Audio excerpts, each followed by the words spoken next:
Hello Year 4, welcome back to week 12. For the next few weeks, our learning will have a different focus each week.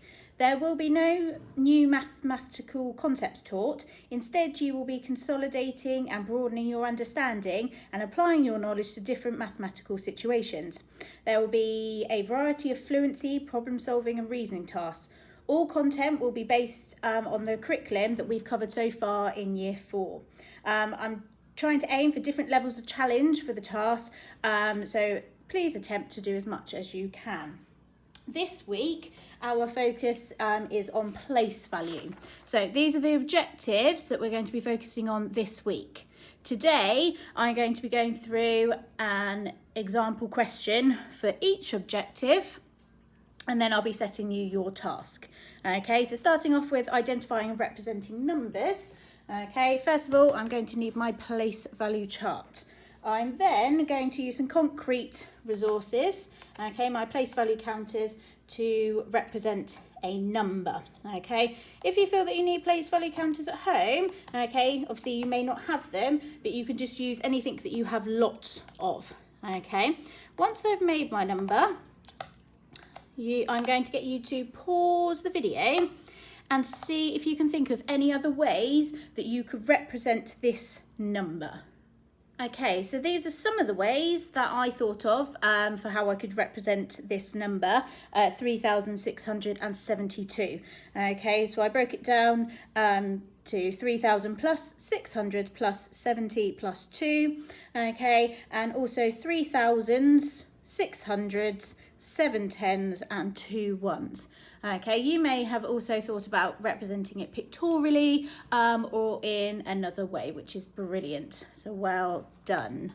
Next, let's have a look at some ordering and comparing. So what I'm going to do is I'm going to generate some numbers. I think I'm going to go for 5 4-digit numbers. Okay, I'm going to do that using a dice. Okay, so I will do that and then we will look at how I can order and compare them.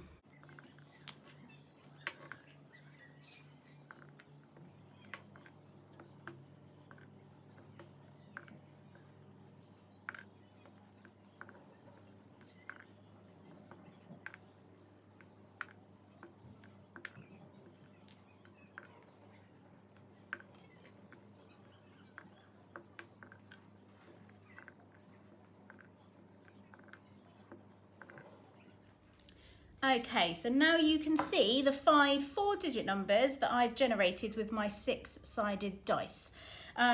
You've probably noticed that I'm not very good at rolling a dice, as I seem to have got lots of 3s and lots of 6s. But never mind, we will still be able to order and compare these numbers. So when I'm ordering and comparing these, I'm going to be ordering them from the smallest to the largest. Okay, however, it is important to make sure that we read questions carefully, because sometimes questions want us to order them with the largest first to the smallest. Okay, so if I'm starting off with the smallest, okay, and I've got a 4-digit number, I will need to look at the thousands digit first. Okay, so I've got 3,000, 3,000, 4,000, 6,000, 4,000. Okay, so if I'm looking for the smallest, I'm looking for the smallest value first. Okay, and I can already see that I've got 2 3s here. Okay, so because the thousands are the same, that means that I just need to go to the hundreds. So I'm going to go next door to the hundreds. Okay, and I've got 300 and 300. Once again, they're the same. So what I'm going to have to do is then go to my tens. Okay, so I've got 2 tens and 5 tens. Okay, I know that 2 tens is less than 5 tens, which must mean that 3,325 is my smallest value. Okay, and then I already know that 3,354 is going to be next. Okay, I find it quite useful to cross out the numbers, okay, so then I can ignore those ones and just focus on the ones that are left. So I'm going to follow the same process again, going to start off by looking at the thousands. So I've got 4,000, 6,000 and 4,000. Okay, I know that 4,000 is less than 6,000, so at the moment I just need to concentrate on these two numbers. Okay, then going to compare the hundreds. So I've got 500s and 600s. Okay, I know that 500 is less than 600, so that means that 4,533 comes next in my sequence. Okay, so then I can cross that out. Then 4,666, okay, which leaves me with my largest value being 6,636. Okay, it's just important that we look at each digit carefully to make sure that we order it correctly. Okay, excellent. Right, our next objective that we're going to look at quickly is counting in multiples. Okay, let's have a look at these two sequences. Right, so I've got this first one that goes 49, 42, something, something, something. Okay, so what I need to do is figure out what happens to 49 to get to 42. What has it been counting up or down in? Okay, I can tell that it's counting down because the number is getting smaller. Okay, and I know that the difference between 49 and 42 is 7. Okay, so it's counting down in sevens. Okay, I then need to continue that sequence. Okay, so completed my sequence. So it's going 49, 42, 35, 28, 21.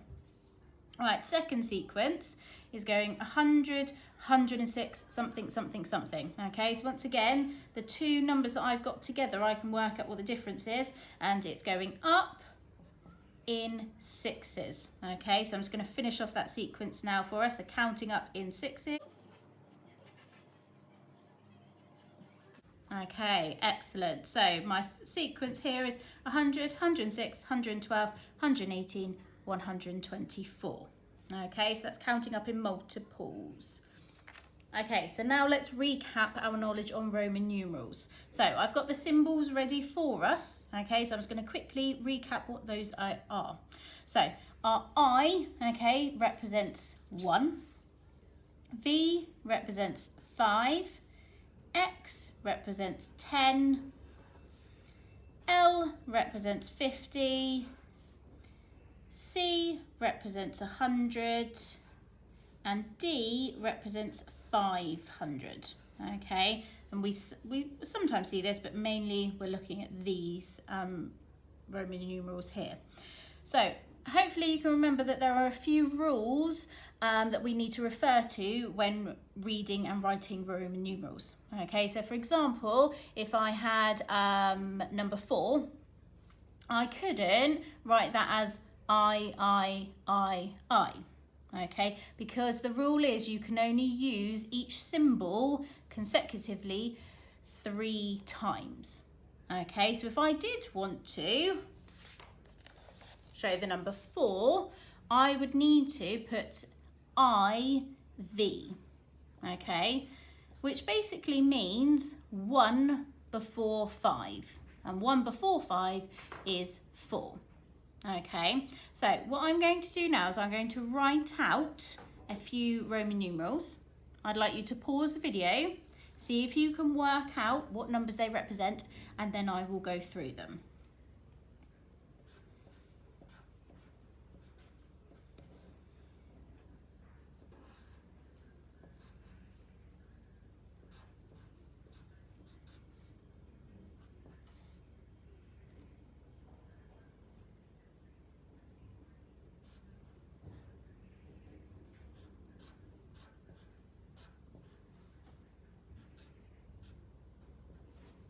Okay, now pause the video and give it a go.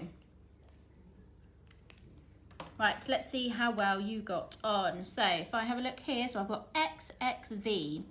X I know represents 10 and V represents 5. So if I've got 10, 10 and 5, it's 25. Then I've got C, L, X, I, V.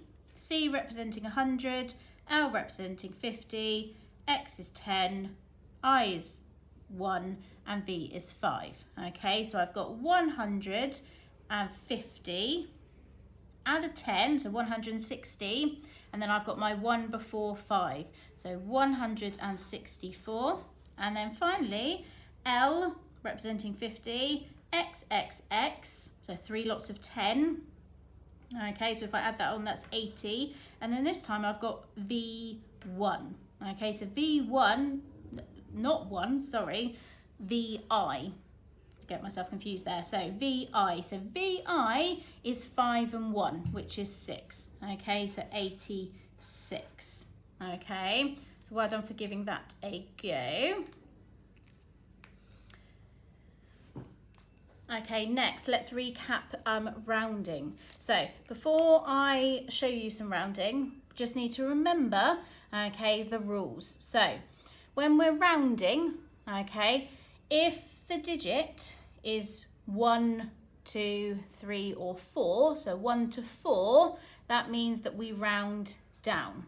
Okay, if the number is 5, 6, 7, 8 or 9, that means that we round up. Okay, so what I've got here is some place value cards that I've mixed up.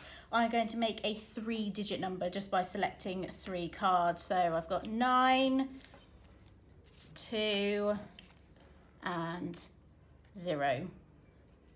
Okay, so if so the number I've made is 920. Okay, so if I was rounding to the nearest 100, okay, that means if I'm rounding to the nearest 100, I need to look at the tens. Okay, the value of the tens is 2. Okay, so looking at my rule, it's between 1 and 4, means I need to round down. So that means that 920 to the nearest 100 would be 900. Okay, let me make another 3-digit number. Oh, I feel like that must be a 6, 4 and 8. Okay, so I've got 648.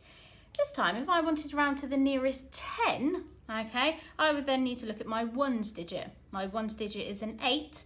Okay, so using my rules up here, that means that I need to round up. Okay, so 648 rounded to the nearest 10 would be 650.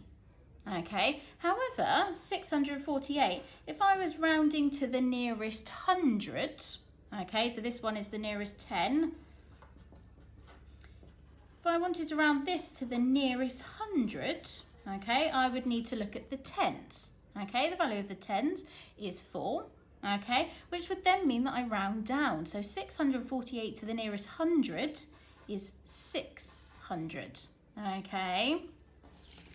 Right, and finally, okay, going to look at finding 1,000 more or less than a number. So let me just grab my whiteboard quickly.